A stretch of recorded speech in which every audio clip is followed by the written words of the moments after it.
Stay in Texas? Shortly before I made my final plans for Brazil, a visiting minister came to my church named Billy Adams.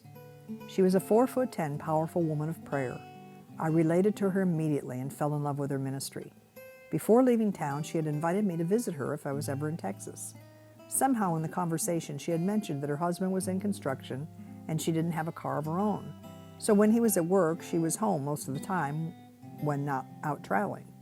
Well, I got this bright idea that since I was going to be on the mission field, that if I would drive to Texas and fly from there to Brazil, that I could leave my car with Billy for her to use while I was gone. After all, South America was right below North America, right?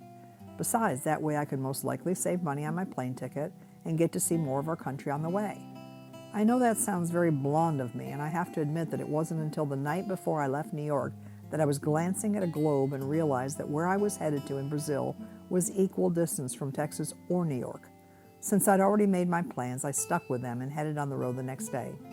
I made it as far as Oklahoma and decided to visit Oral Roberts University and the prayer tower there, along with Raven Bible Institute. It just happened that Kenneth Copeland was speaking. I had heard him on cassette tapes and thought it would be fun to hear him in person. I went into the auditorium that night with no thought of hearing from God like I did. Right in the middle of the meeting, I heard the still small voice say, "You aren't going to Brazil.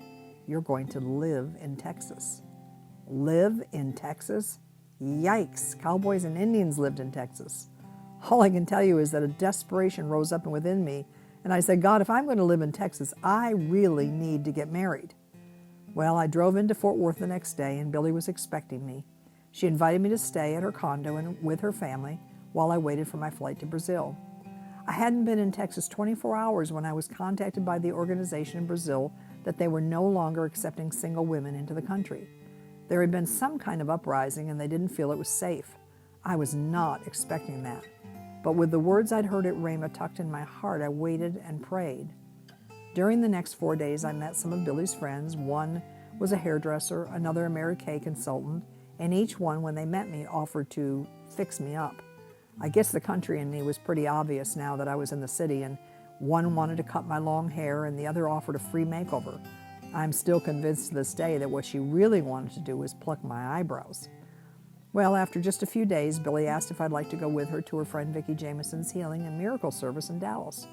It was very popular at the time to wear long dresses, and she took me shopping that afternoon and bought me a beautiful mint green maxi dress, and with my new hairstyle and makeover, we headed to Dallas. When I walked in the auditorium that night and saw Vicki on the platform, she was accompanied by a young man serving as an usher.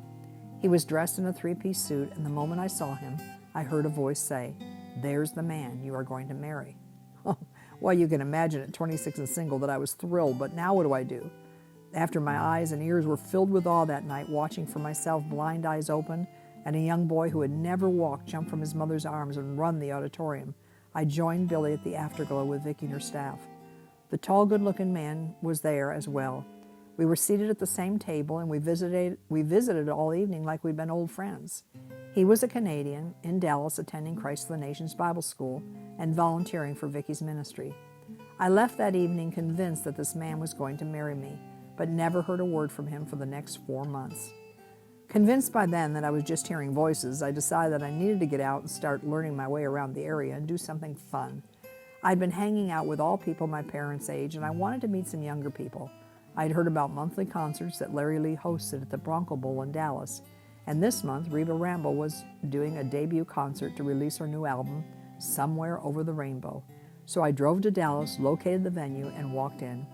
When I got inside, I was overwhelmed as I looked around the auditorium that seated 3,500 people. That was actually more people than live in my hometown. I felt a little awkward, but eventually found a seat next to some grade schoolers who were all chattering away and didn't even notice me sitting down. Soon the lights flashed and they asked everyone to take their seats.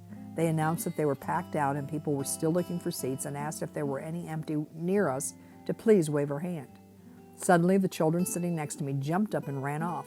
The lady sitting to my left began to wave her hand. "Here's some seats," she said, and that tall, good-looking man I had met one time at the Vicki Jamison Crusade walked up the aisle with his friend and took the seats next to me.